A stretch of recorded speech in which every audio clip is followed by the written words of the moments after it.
Live from our 7 Tasmania studios, your nightly news with Kim Miller begins now. Good evening everyone. Test cricket, played under a roof for the first time, could be held at Macquarie Point, with the Sports Peaks body saying the stadium design suits the game's needs perfectly. The release of renders hasn't fully swung debate though, as groups opposed stand firm. The Macquarie Point stadium designs tick all the boxes for cricket, bringing test matches back to Hobart, now the goal. Cricket Australia are very excited about this, and I think now they're getting more excited that, right, we can play there. The world-first possibility of indoor tests and all-weather versatility could see Tasmania in line for extra international fixtures and a longer cricket season. We're not going to see cricket played down here in winter because the stadium will have other commitments, but the shoulders of the season, I think, are huge opportunities. October, March. The domed roof was designed with Hawkeye data to ensure it doesn't interfere with play. The designers have taken into account a humidity factor, and there will be flow of air in quite a natural way. Now backers of the stadium, despite panning it only months ago, Labor says a local jobs plan is needed to ensure the build benefits stay here. It's important that the government sets targets around that. When we do a procurement process. Far more staunch in their opposition, the taller than first thought height has the Our Place group even more concerned. Every part of this project is moving and fluid because of the size of the project and the lack of planning and the lack of consultation. This is the wrong project at the wrong time in the wrong location. The Sports Minister says more details and images are on the way, pledging to continue working with all stakeholders, including the RSL. I believe that what the design that's being presented is sympathetic to the area that we're proposing to build in, with a nod to the past as well. Josh Duggan, 7 Tasmania News. Tasmania's Integrity Commission says it needs more funding to accurately oversee the state's public sector.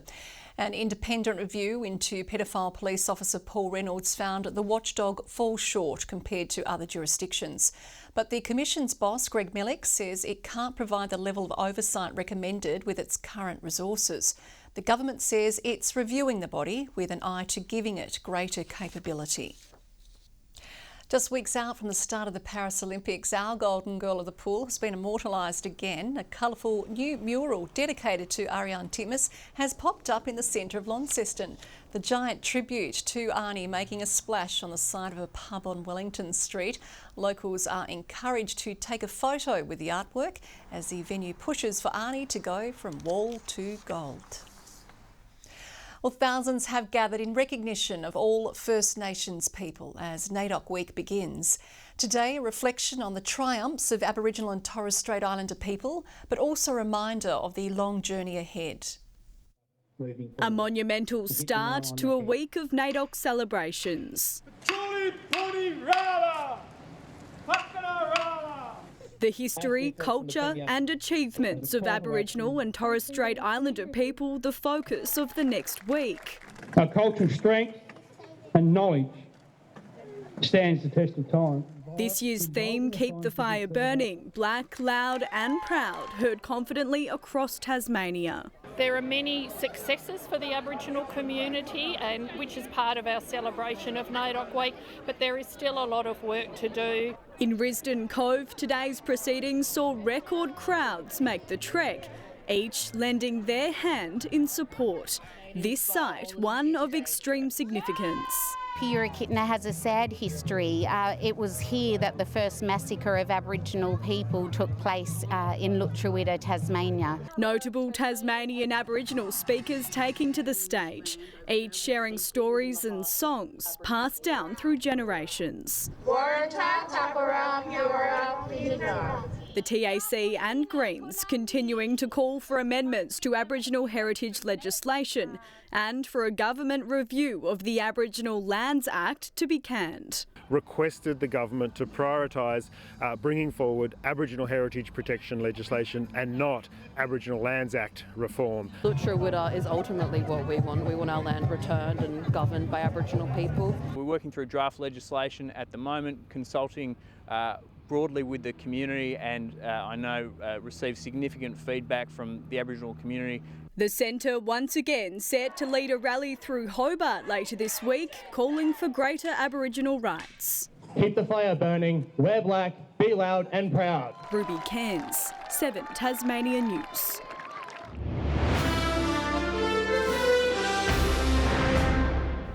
The state government is hoping its Open Spaces grant program will help Tasmanians get active. Kingborough is one of 9 successful recipients, with Silverwater Park to receive an All Abilities playground. Residents in Kingborough love to walk and they want that connectivity, and through this program we are now going to be able to ensure that people of all abilities can access the Silverwater Park. Local government does more with a dollar than any other level of government. We can stretch it to get the maximum advantage. Among other successful projects are a bike track at Sorell, a dementia-friendly garden for East Wynyard and upgrades for Queenstown Pool. A cloud of uncertainty is hanging over the future of the F1 in Schools Challenge. National organisers forced to pull the pin following a cut in funding, but local supporters are determined to keep the popular program on track. Putting the brakes on 2024, the engine room behind the iconic competition is hitting pause, a funding shortfall halting Re-engineering Australia's operations. It's about turning things off while there's no money to pay for stuff. It's a big shame. With red tape taking a toll, organisers say they need to hit the reset button and reassess the future of the organisation. It's about engaging the right people, and we're looking at all sorts of options. Our schools have often taken top spot in the national rankings, but the decision has left this year's finals up in the air. Regardless, Tasmanian coordinators are still pumped with adrenaline, determined to race a statewide competition. There might be a few changes in the amount of money that the schools actually have to raise or have to spend on displays. Ensuring dedicated students have the chance to compete. Students have been working on it in schools for the last 6 months. So it can be like a full-time job basically. Some of them spend 40 hours a week, some of them spend 20. Allowing budding engineers to make the most of the experience. The students actually use exactly the same programs that are being, say, used in the supercars. And cementing our place on the national and international podium, even when on hiatus. Australians are recognised as, without question, as being the best in the world. Victoria Risto, 7 Tasmania News. And the Tasmanian government has moved to crack down on hooning offences. New legislation is in the works to target unsafe behaviour behind the wheel, making sure there are significant consequences for those who continue to break the law by driving recklessly. Drivers hooning in hotted-up cars has become a dangerous pastime for those who've taken their licence rates for granted. Police fed up with their reckless and selfish actions. Hooning is an ongoing problem for Tasmania Police. People seem to think it's all right to get out on the roads and show off and quite frankly, brag about what they're doing on the roads. And from the perspective of road policing services, we are just disgusted by the behaviour of people. Many hoon drivers taking to social media, boasting about their burnouts. Police not the only ones angered by the behaviour. Residents too have had enough. You'll hear people regularly will ring us and tell us what's going on with vehicles hooning in their area. They feel like they can't enjoy the surrounds of their streets because it could be dangerous to take their children out and about. The state government now about to pump the brakes on reckless drivers with a clampdown on hooning offences. There will be simpler and more straightforward processes so that we can clamp, confiscate and crush vehicles. We want to put Hoon's vehicles on the fast track to the crusher. The Police Minister committed to throwing the book at those who put road users and themselves in danger. The draft legislation includes stronger penalties for hooning and increasing the duration that a vehicle is clamped or confiscated. Sending a strong message to these people that what they are doing is putting lives at risk. For repeat offenders, their cars will be crushed. Melinda Ogden, 7 Tasmania News. Launceston Skate Park is poised to receive a much-needed facelift, with the city finalising concept designs for a long-awaited update. Originally built in the 1990s and upgraded in 2008, the council acknowledges the skate park is tired. It significantly improves the current footprint, so it's a much larger skate park, so it's extended out towards the road there, which is fantastic. So it's essentially just about double the size of the current skate park, which is a great outcome. The upgrades will cost $500,000 and are being funded by both the council and state government. As school holidays kick off, MyState Bank Arena has been transformed into a putting paradise for all ages. Its mini-golf sensation, made up of interactive putt-putt holes, is inspired by the stories, characters and icons from some of Pixar's most loved films. School holidays can be boring, but not for these children. Enjoying a putt around the 18-hole course, a big hit with a notoriously tough crowd. You can see it's a pretty big amount of work's gone into it and it looks really good, so I like it. It's fun to be here. Yeah. A great opportunity to keep the kids and adults entertained. It's very good, actually. Yeah, I wish I was young. Organisers making sure the fun can be enjoyed by all ages, even after dark. And on Thursday, Friday and Saturday nights we're running adults only sessions, so mums, dads, brothers, aunties and uncles can have a drink while they have a putt. MyState Bank Arena is mainly associated with being the Jack Jumpers' nest. Today it looked a little different to the usual roaring crowd. Yeah, it's obviously got the basketball here, but it's good to see something else obviously get used because it's a multi-purpose stadium. Might as well use it for as many things as you can. And being quiet month, we thought we'd put something in, keeps the venue open, keeps the staff employed, keeps the building in use. Each hole based on a classic Pixar film. I think my favourite on looks is probably the new Inside Out 2 one because it's really cool. This is the first time in the world that this particular mini golf hole has been used. Obviously just not my cup of tea. With activities like this, school is very much an afterthought for these keen putters. Yeah, we've been really having a blast. Makes it fun? Yeah. Are you missing school at all? No. I'd rather be on holidays. Lily Thompson, 7 Tasmanian News.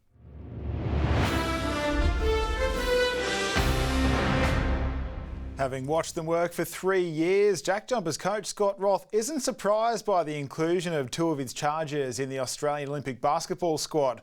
The same couldn't be said for the boys themselves, overwhelmed when told they'd made the cut. Congratulations, You Jack make it? Yeah. After superb efforts in the final tests against China, Will Magnay and Jack McVeigh are off to the Olympics. Well, you down. It's a big moment for this club and it's a big moment for the state. Great for our young kids to aspire to be Olympian. The news not coming as a surprise to those who've watched the pair working behind the scenes. It really fits into what our motto is, with the grit and grind over the last 2 to 3 years. These guys have really gone at it and they showcased that in the last 2 games against China. It's great and it's a great honour for them to go as Olympians now. Add to the mix Majuk Dang, another Jackie who's battled injury, waiting to hear whether he'll represent South Sudan. He's got an incredible story too, and it's a trifecta for our franchise to have 3 Olympians. Hobart's Alana Smith is also Paris-bound with the Opals, currently playing in the US. Roth said she's inspiring young girls who might one day play for a future Jack Jumpers WNBL side. But first, there needs to be movement on the heavily delayed High Performance Centre. It's all creating a lot of momentum, but at the end of the day, we have to have the facilities and the courts to continue to support it. With the signing of development player Brodie Nunn last week, Craig Sword coming from America, and the re-signing of import Jordan Crawford, the squad is almost locked away. But there's still one hole remaining. Try to fill out that last spot with another bigger player, and that will definitely be the finishing of our roster. Our under-16s are on a roll at the AFL Development Cup. Riley Walters kicking 3 goals at Gold Coast People First Stadium, helping Tasmania romp home this afternoon to a 35-point win over Brisbane. Clarence's Josh Green says his team's consistent training is paying off as early season disappointments become a distant memory. But despite booting 6 goals in their 72-point win over North Hobart, the former AFL forward still isn't satisfied. You obviously want to come in and have an impact, but I really wanted to come back and give back to the footy club and help the younger guys with their footy.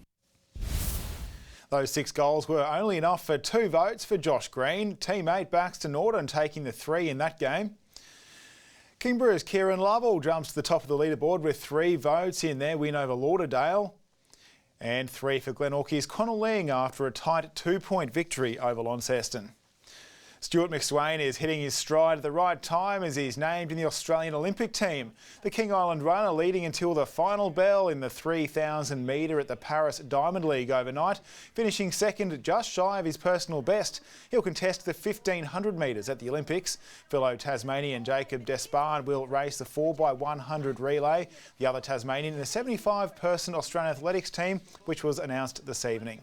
And Kim, that is tonight in sport. OK, thank you, Nick. We'll take a short break now, and after that, Peter Murphy will join us with the weather forecast.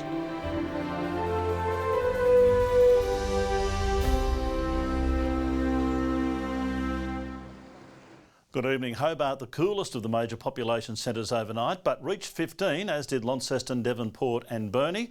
Daytime temperatures all above average after last week's cold snap. Flinders Island and Strawn, the high with 17. King Island, St Helens and Friendly Beaches 15.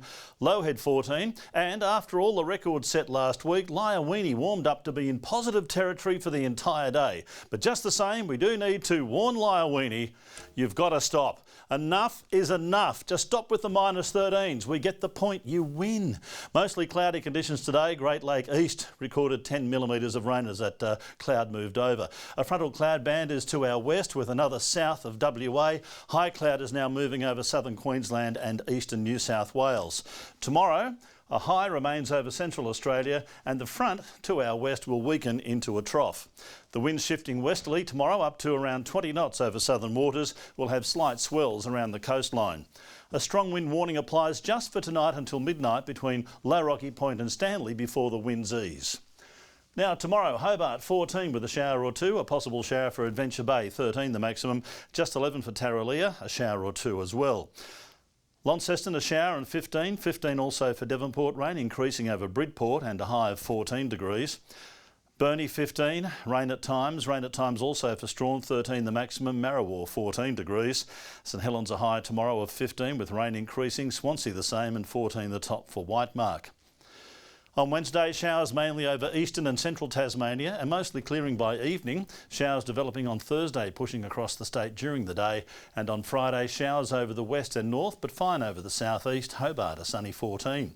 Further north and showers for Perth and Adelaide, rain and 14 in Melbourne. Rain clearing from Sydney, a top of 19 degrees there, but continuing in Brisbane, a sunny 33 for Darwin. Cloudy at the moment, 11 in Hobart, 9 in Launceston and a little bit of cloud over Devonport too and 12 degrees. Kim, got to thank Powie for the lend of his sign. Hope it's not required on the roadworks tomorrow. I was going to say, did you steal that and you need to take it back tonight? Let's hope not. That is all your news for now. We'll be back later with updates. Thanks for joining us tonight. Good night, everyone.